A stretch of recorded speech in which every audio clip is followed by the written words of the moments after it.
Nothing in today's presentation is or should be construed as legal advice. This webinar is for informational purposes only. So please consult with a qualified attorney if you do need legal advice related to the Healthy Workplaces Act. I think that's all I've got. It's all you, Kim. All right, thank you so much, Katie. Good afternoon, everyone. I'm pleased to welcome you to our employer-focused presentation, Understanding New Mexico's Healthy Workplaces Act and Employer Obligations. I'm Kim Souders, Acting Director of the Labor Relations Division for the New Mexico Department of Workforce Solutions. We are here today to help you implement and comply with this new statewide law. Thank you all so much for attending. We really appreciate your interest in this presentation. Today's agenda will contain the following. First, I'll clarify why I'm here and how my agency is involved with the Healthy Workplaces Act, which I will refer to going forward as the HWA. Next, we'll spend quite some time getting into the details of this law. For those of you who want to have a one bucket PTO policy, we'll tell you what you need to do to remain compliant with the HWA. We'll then talk a bit about figuring out how much to pay employees when they use paid sick leave.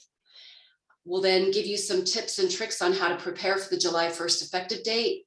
And to conclude, I will be joined on screen by a couple of attorneys from the department, including Katie Sartorius and Richard Branch, to answer any of your questions.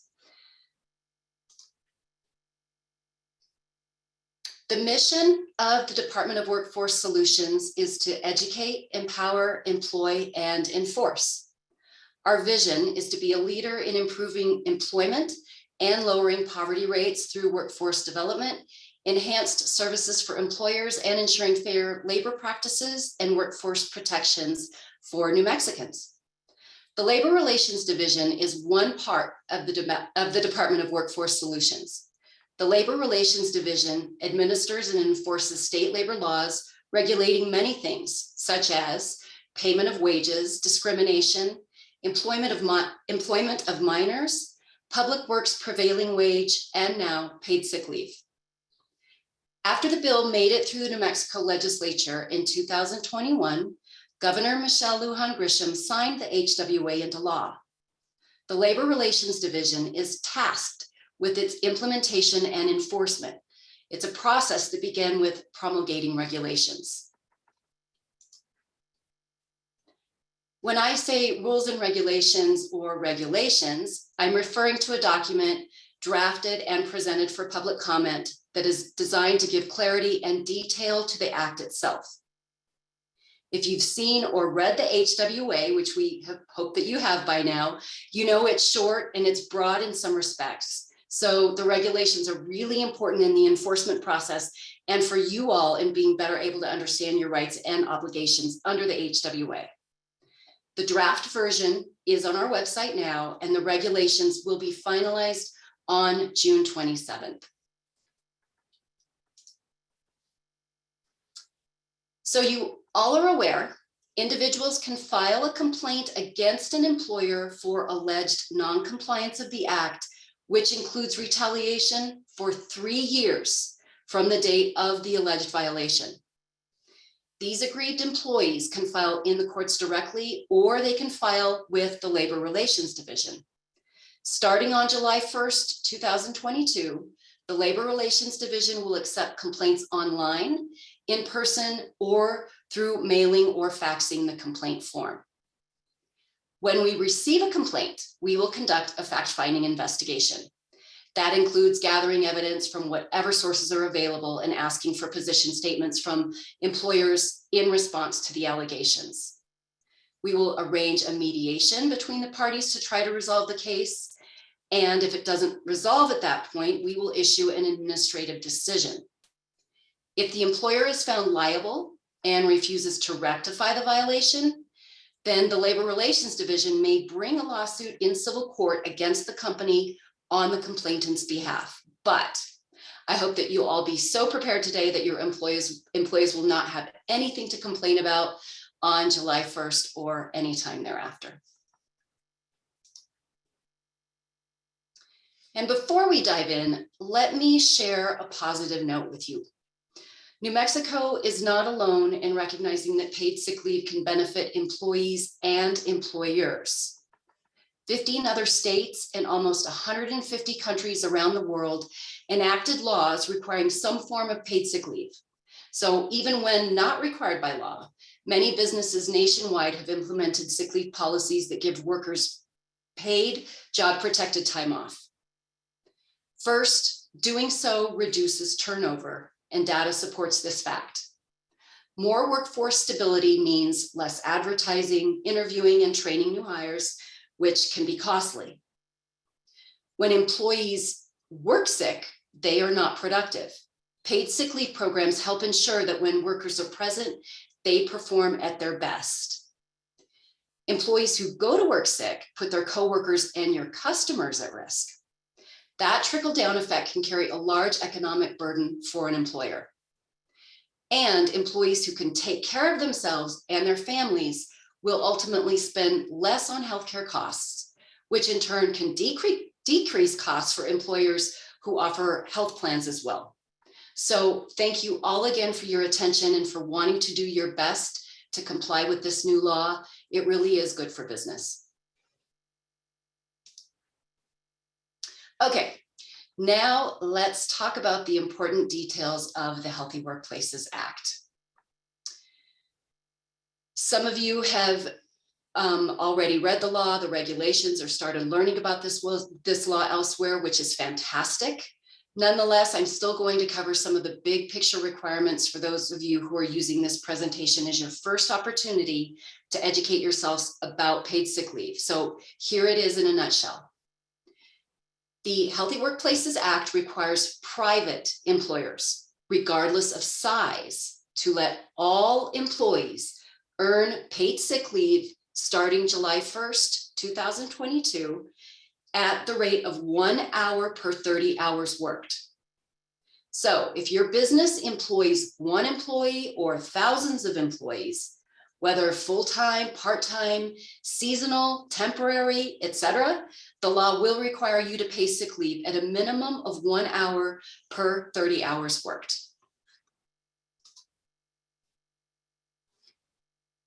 The division will not require that employers keep track of fractions of accrual hours. So if you have a part-time employee who works 15 hours per week, once she works her 30th hour at the end of her second week, then she would be granted 1 hour of paid sick leave. So basically, however long it takes an employee to get 30 hours of work, once they do, they earn that hour. On the other end of the spectrum, many employers will ask the question, does sick leave accrual count in overtime hours? The answer is yes, at the same rate, a minimum of 1 hour of leave for every 30 hours worked. So looking at this example together, if Jared works his regular 40-hour work week plus 20 hours of overtime, that's 60 hours of work that week.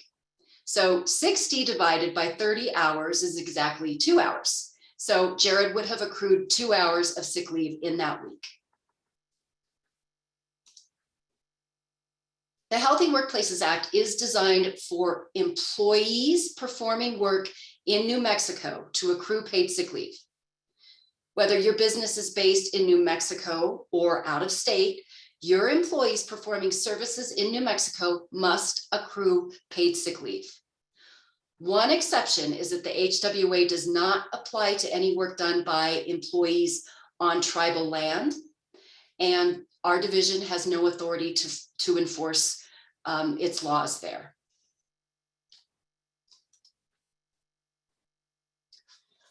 What is an employee under the Healthy Workplaces Act? The exact definition, folks, is in the statute, but here are a few examples. Individuals performing services in people's home for compensation are covered by the Act unless they are sole proprietors. Independent contractors and subcontractors are not employees under the Act, but employers should be cautious not to misclassify these workers as contractors to avoid having to comply with the Act. The Act includes penalties for doing so. Federal and state employees are also not employees under the Act. Corporate officers and company owners might be considered employees under the Act if they perform services for remuneration, meaning pay as set forth in their governing documents, such as bylaws, operating agreements, corporate resolutions, etc. Excuse me. It's important that employers know the broad scope of reasons for which an employee can use their accrued sick leave. So let's go through this one together. For the diagnosis, care, or treatment of mental or physical illness, injury, or other health condition. For the care of the employee's family members for the same reasons. For preventive medical care for the employee or their family members.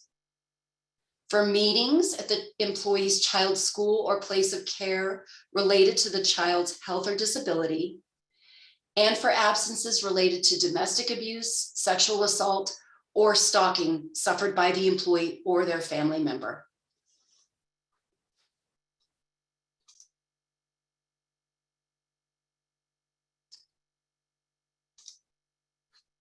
So how long can employees be out when using the leave?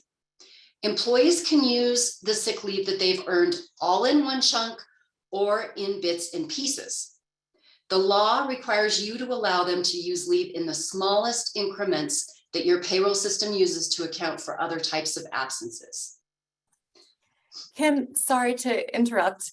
We're getting a lot of questions coming in, which is wonderful. I just want to repeat a couple of things for folks who might have come in late.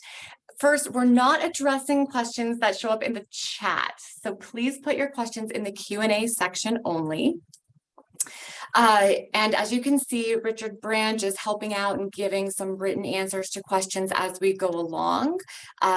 But again, if your question disappeared and you didn't get an answer, know that it's because we did or we will answer it during the course of the presentation. So don't worry about it, and no need to repeat your questions. So thank you again for asking your questions and for your help in us managing the Q&A since we've got over 600 people on today. All right, sorry, Kim, thanks. No, perfect. Thank you so much. Thank you for the reminder, Katie. All right, moving ahead here. Many things in the Healthy Workplaces Act are set, but employers will have to choose how they want to structure their paid sick leave policy in some regards. First, are you going to offer continuous accrual where the employees earn up to 1 hour leave after they work 30 hours, earning one piece of pie at the time? Or are you going to front load the whole year's worth of leave? Front loading means that when an employer chooses to grant employees earned sick leave, the employee could accrue within the year in one chunk at the beginning of the year. So if you front load, you will add 64 hours to each employee's balance at the start of the year. For employees hired in the middle of the year, you would just prorate their portion of the 64 hours when they start work. You have to front load 64 or more hours, but it can't be less. So you can't front load, say, 32 hours for a part-time employee. If you choose to front load 64 hours, you still need to monitor hours worked. Employees must ultimately earn 1 hour of sick leave per 30 hours worked. So if an employee exceeds 1,920 hours of work in a year, they need to be accruing hours above the 64 that they were front loaded. Note also that employers cannot recoup any unused front loaded leave.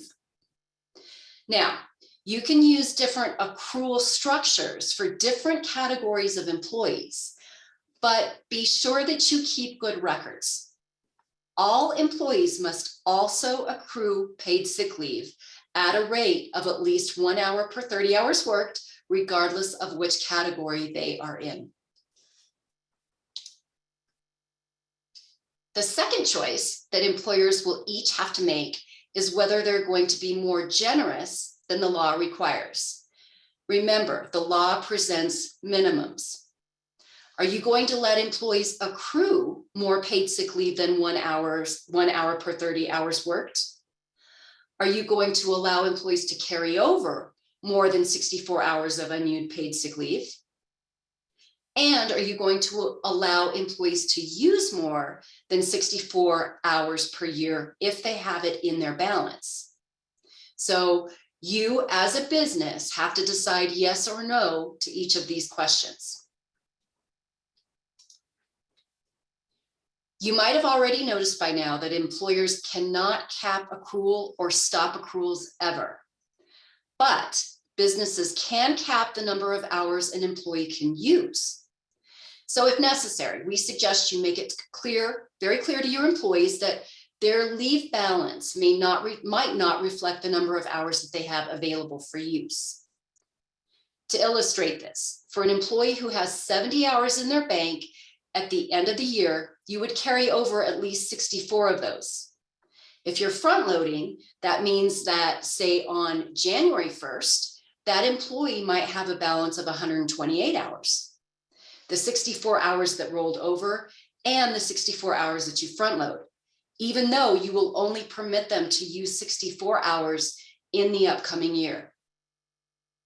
If another employee has a balance of 20 unused hours at the end of the year, you would have to carry all of those, then do your front loading so that the employee would start the year with a balance of 84 hours. And the third choice that you're going to have to make is how you're going to measure 1 year.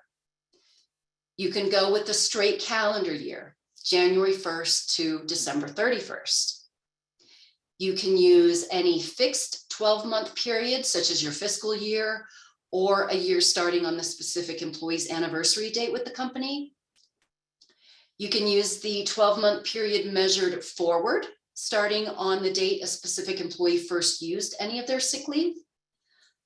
Or you can use a rolling 12-month period measured backward from the date that the employee used any of their earned sick leave.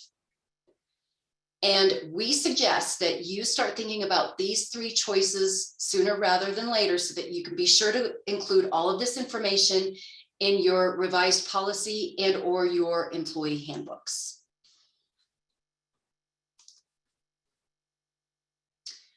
Under the Healthy Workplaces Act, employees keep their sick leave when they are transferred to a different division, entity, or location. A new owner takes the place of the existing employer, which is called succession.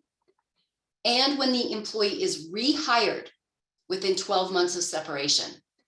In this last case, the employee's unused sick leave balance, whatever it was when they left, it must be restored. And I know, because you're all going to ask the question, employers are not required to pay employees for any banked hours of paid sick leave upon termination, resignation, retirement, or any other reasons for separation from employment. But if the employee has the option and chooses to cash out the hours, then those hours will be deemed used and not need to be reinstated to an employee who is rehired within 12 months of separation. And a few miscellaneous things that you should know about paid sick leave. Employees cannot be required to use other types of leave before being allowed to use their paid sick leave. It is not the employee's responsibility to find a replacement worker if an employee will be out on sick leave. And as an employer, you cannot condition granting this request for sick leave on whether or not they or you find a replacement worker. Immigration status is irrelevant as far as the HWA is concerned. And if an employee uses 1 day or less of sick leave, you can't ask for documentation. An employer can only require reasonable documentation that sick leave was used for a covered purpose if the employee uses 2 or more consecutive work days of sick leave.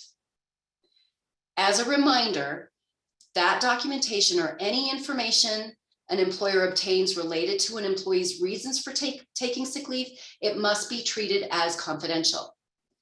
You can only disclose that information with the employee's permission, or for some other legal purpose, such as a Labor Relations Division investigation into an alleged violation.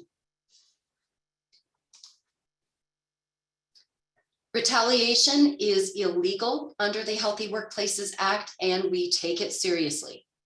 This is worth mentioning today so that we're all 100% clear about what retaliation is and understand that it is against the law. So here's the formula for retaliation. The first event: the employee does anything that they're allowed to do under the Healthy Workplaces Act. For example, they ask to take sick leave, they file a paid sick leave complaint, they mention to coworkers or even on social media they think the company violated the act in some way, or they participate in an investigation about an alleged violation. The second event, the employer then takes an adverse action against that employee or does anything that can be construed as interference with or deterrence from exercising their paid sick leave rights. That is what leads to potential liability. This slide lists examples of what that retaliatory behavior could look like. Now, this does not mean that employers can never discipline their employees according to their own internal policies. We're just saying use caution when doing so to make sure that discipline is not being used in a retaliatory manner or to discourage employees from using the sick leave that they have in the future. Legitimate discipline is one thing, retaliation is another, and it comes with penalties under the law.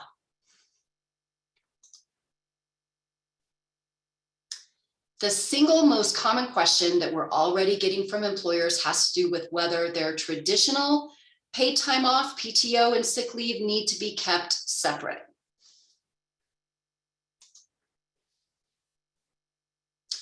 Not necessarily. It is possible to have a single PTO policy and be compliant with the HWA, but doing so is not the right choice for every business. If you go this route, be sure that your PTO policy tracks all the HWA's terms and conditions. You will not be compliant just because you offer more generous accrual rates. For PTO to essentially absorb the HWA, you must make sure that you offer the same or more generous accrual, use, and carryover rates. Employees must be allowed to use the PTO for at least all the purposes permitted in the HWA. You can't have waiting periods prior to accrual or usage of PTO. You have to use the HWA's methods for calculating sick leave use. You have to comply with the record keeping requirements of the HWA. You have to display the poster. You have to inform employees of their rights upon hire, and your quarterly year-to-date summaries to employees must list hours worked, PTO accrued, and PTO used. And use caution. Your policy or other laws might require you to pay out unused PTO upon separation. Unless you know the employee is requesting leave for a non-HWA purpose, you won't be able to deny they're taking sick leave based on business needs. Similarly, you won't be able to require pre-approved leave for use. And make sure that your employees know that one bank of PTO that can be used for any reason means that they will not have paid sick leave available if they have 0 hours in their PTO balance.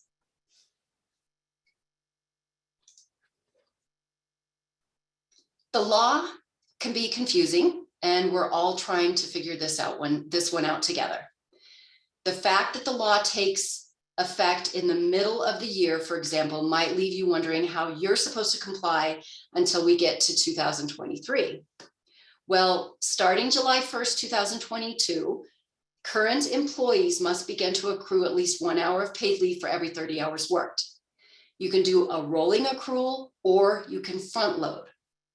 If you choose to front load, you have to front load the full 64 hours. So each business needs to pick what works best for them. Now, the division understands that the rest of 2022 may involve some growing pains. We're looking for good faith compliance and commitment to make things right if an inadvertent violation occurs. Now, I anticipate there will be some questions about this as these scenarios arise. So I want to go into detail on figuring out how many hours an employee is out on sick leave and what to pay them for those sick leave hours.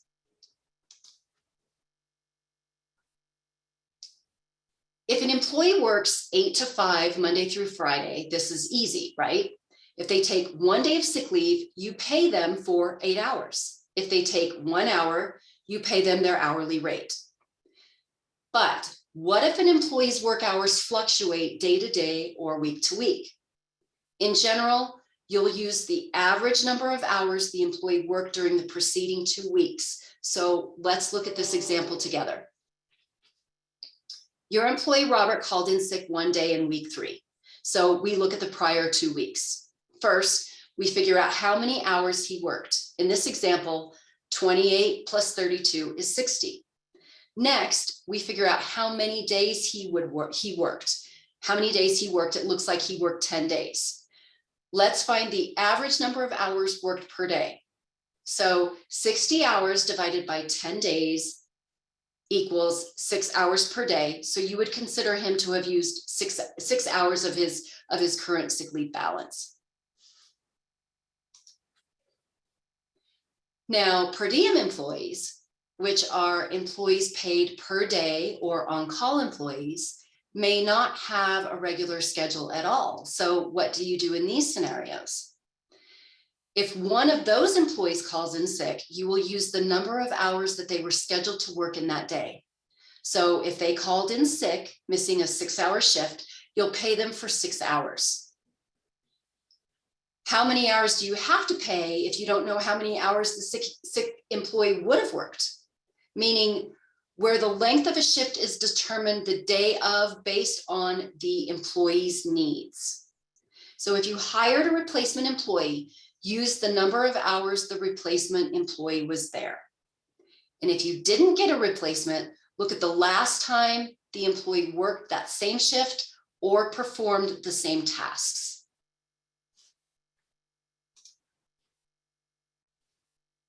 For salaried exempt employees or salaried non-exempt employees whose hours fluctuate from week to week, you'll convert their annual salary into a weekly salary, and you'll divide that amount by a standard 40 hours. If you determine, for example, that Albert's annual salary of $41,600 equates to $800 per week, you'll divide that by 40 hours. His salary, therefore, breaks down essentially into $20 per hour. Albert must be paid at least that amount for each hour he uses of his sick leave balance. So the caveat here is if you know the exempt employee customarily works less than 40 hours per week, then you must use their standard hours instead of 40. If they typically work more than 40, then still use the 40. For salaried non-exempt employees whose weekly hours do not fluctuate, you do the same math, but instead of using a standard 40 hours, you'll use the number of hours that the employee typically works in a work week. That could be 40, but let's say Susan only works 30 hours per week. Her $78,000 salary per year divided by 52 weeks breaks down to $1,500 per week. That divided by 30 hours worked tells you that she must be paid at least $50 per hour for her sick leave absences. So should businesses keep track of hours worked for salaried non-exempt employees? Not to be able to figure out how much to pay them, but you do need to keep track of their hours. So to know how much sick leave the employee would be accruing or should be accruing.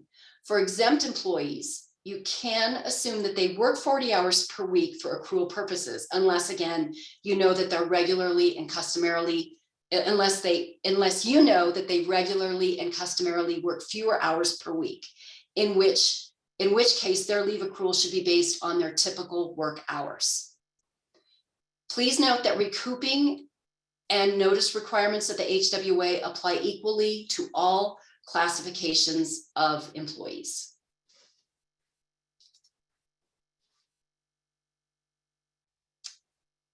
Tipped employees are a little different. They must receive minimum wage when using the sick leave that they've earned. Which minimum wage? Federal, state, or local? The answer is whichever is greater. And we're not talking about the tipped minimum wage. We're talking the full minimum wage. New Mexico state minimum wage is currently $11.50 per hour, but the city of Santa Fe's minimum wage is $12.95 per hour. If your employee is in Santa Fe, you need to pay them $12.95 for each hour of earned sick leave that they use. Employees who are paid per task, per piece, or per project basis must receive the greater of their hourly rate, their salary rate converted to an hourly rate, or minimum wage. Commission employees who also have an hourly or salary rate should be paid according to that, which must be at least the applicable minimum wage. If they are commission-only employees, then they must receive at least minimum wage.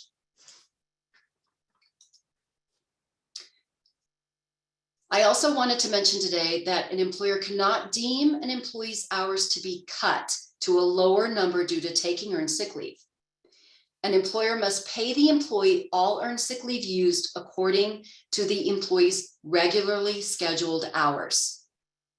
Meaning, if the employee normally works 10-hour shifts and they use 1 day of sick leave, they'll be using 10 hours of their sick leave balance, and you must pay them for 10 hours, not 8 hours. And I know you might be thinking, okay, that is a lot of information. Where do I go from here? Luckily, we can answer that question here for you. Here are 4 things that you can and should do now so that you're ready come July 1st. Prepare notice documents to give to all employees. This is the information that you're required to give all new hires going forward, and we strongly recommend you give it to all of your current employees as well. Pick up posters from the New Mexico Department of Workforce Solutions. These posters will be available for you to pick up in hard copy by the end of June at all Workforce Connections offices around the state. You can find the one that's closest to you by going to the website address we just posted this address in the chat. The posters will be free. They'll be available in English, Spanish, Navajo, and in Vietnamese. But you should go online now and download the poster in English and Spanish before you forget, so that you ensure that you'll be in compliance with the law on July 1st. Next, discuss the HWA with your accountant or payroll company and decide on a plan that incorporates your policy changes and properly notifies employees of their year-to-date accrual and usage. Next, draft or revise your policies and your employee handbooks to reflect the provisions of the new law. You can go to our website when you're working on these revisions, and there we have a list that you can use as a starting point to ensure that your current and future policies comply with the law. And I just wanted to mention here that collective bargaining agreement requirements related to paid sick leave must be consistent with the Act, and they must meet mandatory minimums. But a CBA, a collective bargaining agreement, can grant more generous amounts of leave accrual, use, and carryover than required by the Act. And for those of you out there who love school, here's how to earn some extra bonus points. Find the Healthy Workplaces Act and the regulations and read them. They have more information than we can cover in this short time. So if you're left with lingering questions after today, that's where you should start. Copies of both are accessible on the website, and I'll show you that website address in just a few minutes. After this coming July 1st, you can't just forget about the HWA and happily carry on with life. The law and the regulations do require employers to do a few things continuously. Employers must provide written or electronic notice on paid sick leave to all employees when they're hired. The notice must include very specific information. So find that list in the text of the law itself. And here's a tip. A copy of the poster can be used to satisfy this notice requirement. Second, employers must display the paid sick leave poster in English, Spanish, and in any language that is the first language spoken by at least 10% of the employer's workforce. Third, employers must provide employees with an accurate year-to-date written summary of earned sick leave accrued and used at least once every calendar quarter.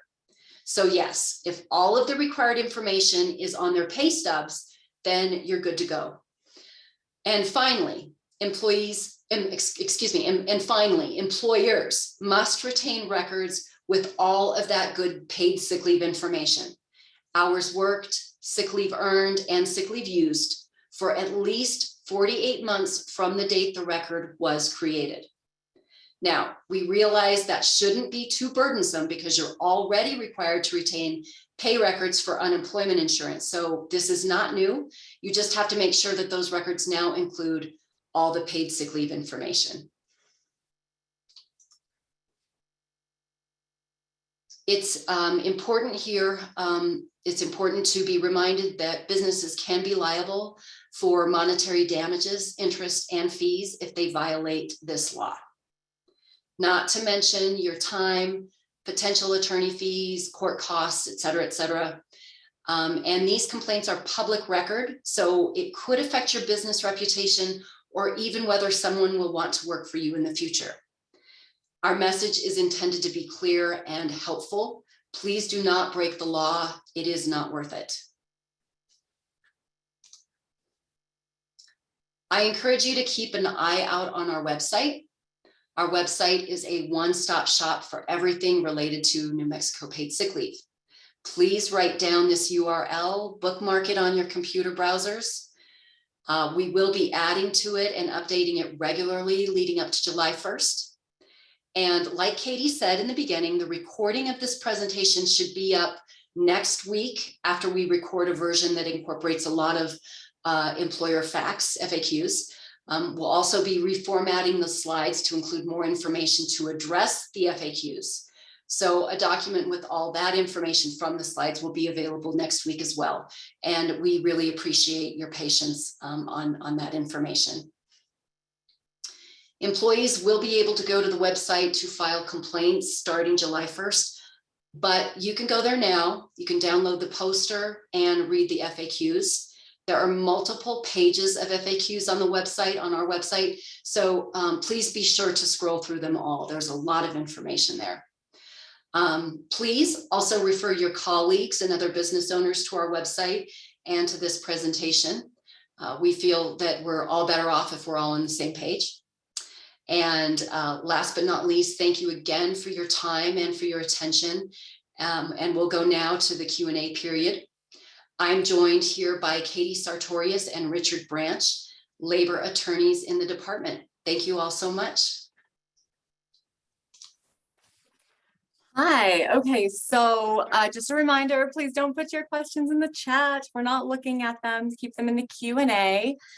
We got a lot of questions. We have a very active audience of over 600 folks today, and there's definitely more questions than we can cover, even though Richard's been typing away answers like a fiend. There are already a ton in that.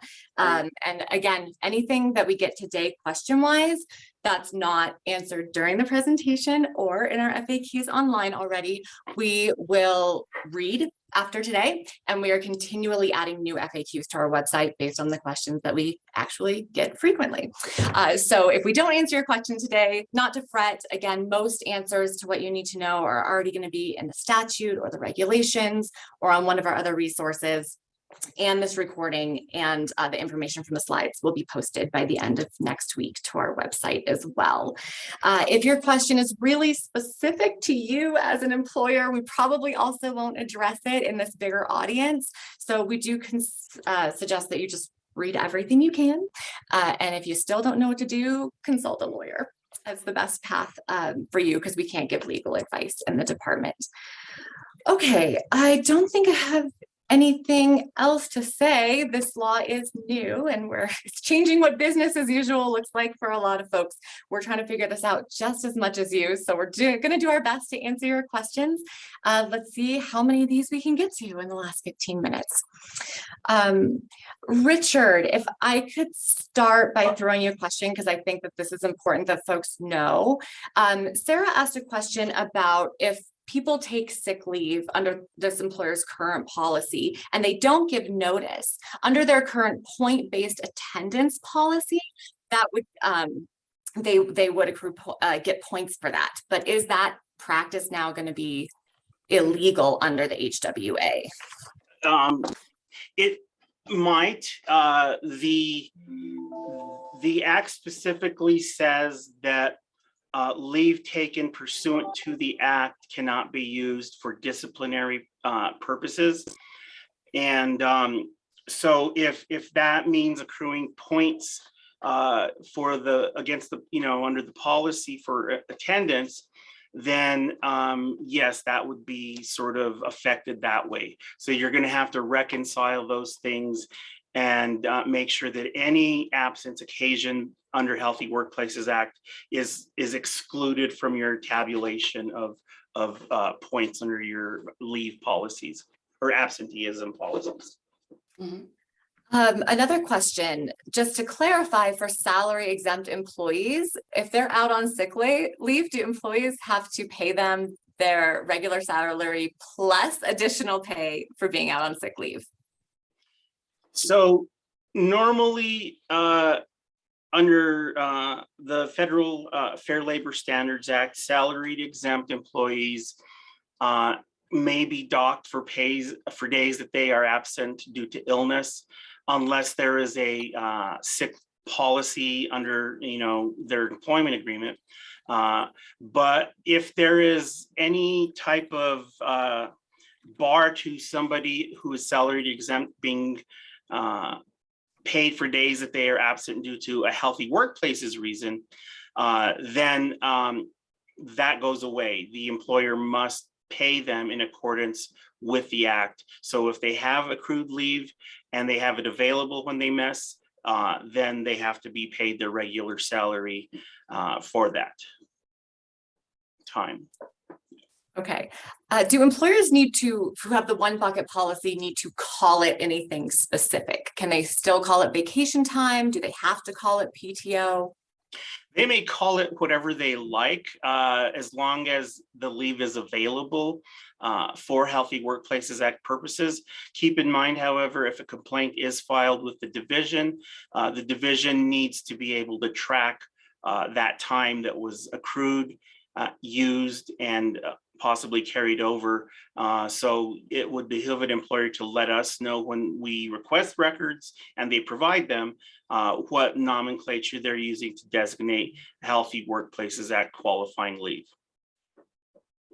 All right.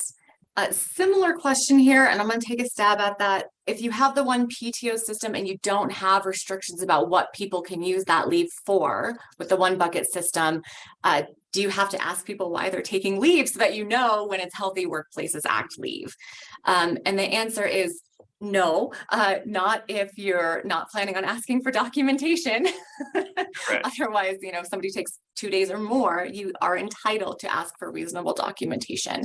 But otherwise, no, like Richard said, we will just be required that you report hours worked, PTO used, and PTO accrued.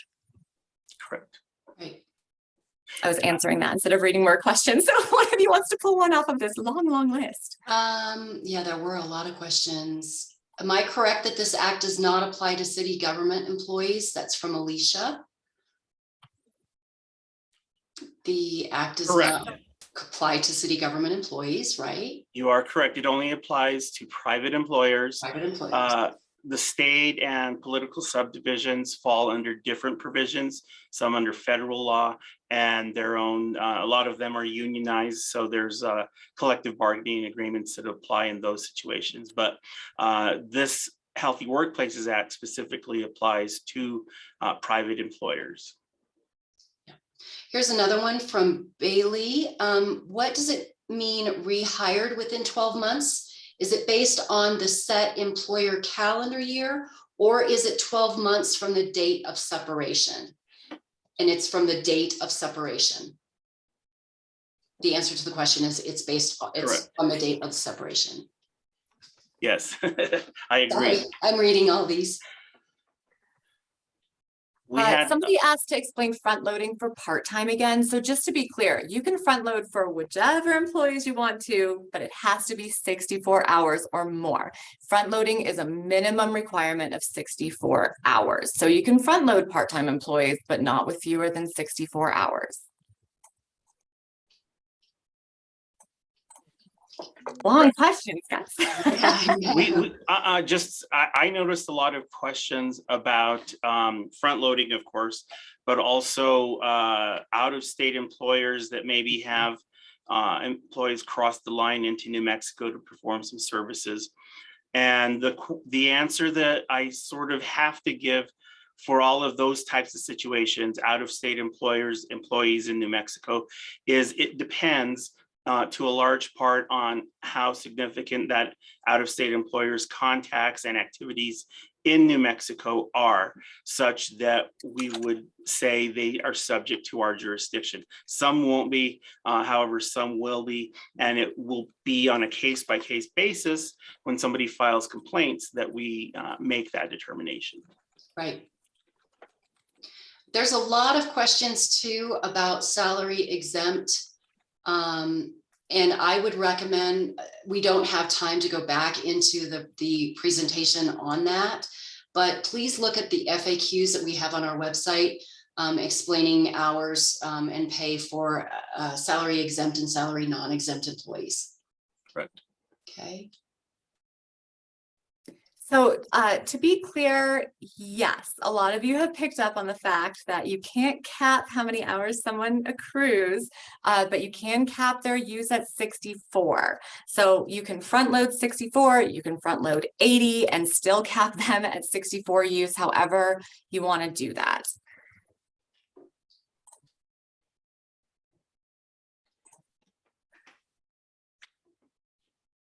If we have a PRN, an as-needed employee, are they eligible for sick leave? Yes, they are. That would be, I think, what they're referring to there as a per diem employee. And as an as-needed employee, they are eligible for paid sick leave. And Kim, you know, we do get that there's some inherent issues with regard to PRN that would make one question, why does this act apply to them? However, that is the act as it is written, and we see no indication that there was an intention by the legislature to exclude them. Maybe that is, you know, something for the future, but Right. we have to apply the act that we have, not one that we, you know, sort of think should have been passed or would make it easier to administer, et cetera, et cetera. Right, exactly. Here's another one. Can CBA union employees or their union representatives for future CBA agreements waive their rights to this through MOUs? That's a really good question. No. Employees cannot waive their rights for paid sick leave under the Act. It is a requirement for all employees who work for private businesses. Yeah, we deem that acts and rights under acts such as this to be non-waivable, and you know, so that's what's affecting it.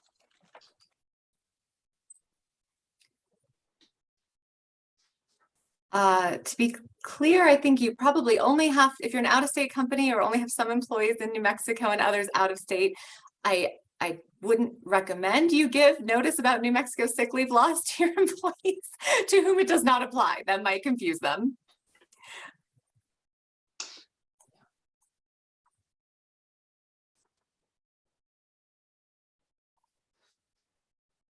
Does the department have notice documents for employers to provide to employees? Yes, you can find all of that information on our website. The posters are available to be downloaded and hard copies will be available for pickup at any Workforce Connections office. And we have several Workforce Connections offices throughout the state.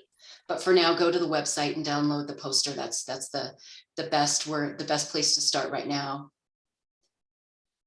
To address the issue of of how many hours or days, how long an employee is out on sick leave, remember that they need to be allowed to take sick leave in the minimum increment that your payroll system allows. So they can take just 15 minutes or they can take 3 days in one chunk. So that employee should be the one informing you of how long they're out using their leave. Katie, I just posted a link to our website that has the posters. And I wanted to also, and this may have already been covered in some of the Q&A, giving the employees a copy of the information on the poster will comply with the notice requirements that employers are supposed to give to their employees. You probably said that already. That's all right. This is a very, like I said at the beginning, a very dense presentation, especially if folks are trying to pay attention to the Q&A and pay attention. So we will post these materials. But yes, it's worth repeating a lot of this, even if we have said it again. It applies to seasonal employees, temporary employees, full-time, part-time, pretty much all employees. It applies the same to everyone.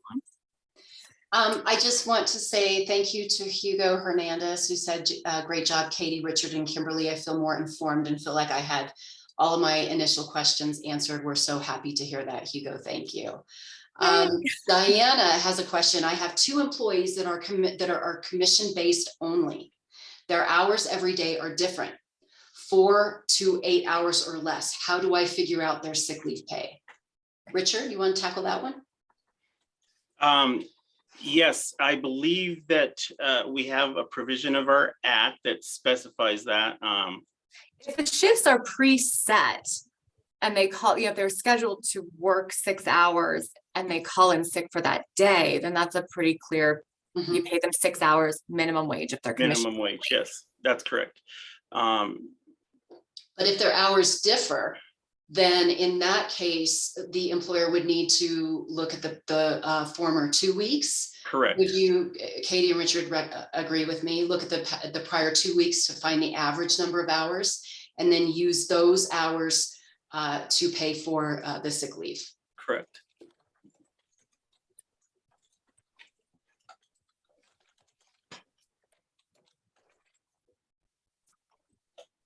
Oh my gosh. All right. You know what? We have 140 unanswered questions, which is way more than we can get to. And it seems like it's taking us a really long time to read them. So again, I'll just repeat and then we can wrap up here. Look online, read the FAQs. We've got almost 50 of them on there, and they are all pulled from the questions we've been getting most frequently from employers. So that should answer a lot of your questions. Read the statute, read the regulations, and then get in touch with us if you still can't find it. And again, you can look at the recording of this presentation and access the material from the slides by the end of next week by going to our website. So I think we should wrap up 2 minutes early because I know the 3 of us have to be in another meeting at 1. Thank you all so much for attending and for your patience with us as we all figure this out together. Very good. Thank you all.